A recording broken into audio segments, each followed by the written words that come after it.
Syederalun Polres Aceh Barat Senin menangkap 2 truk kayu gelondongan di kawasan Pantonru. Kayu tersebut diamankan ke Mapolres, termasuk 6 orang dari dalam truk tersebut.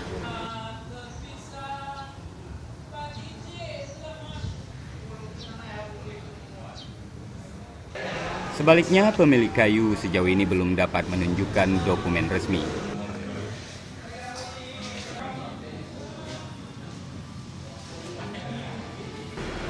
Polisi sendiri sejauh ini masih menyelidiki status kayu tersebut, apakah ilegal atau legal.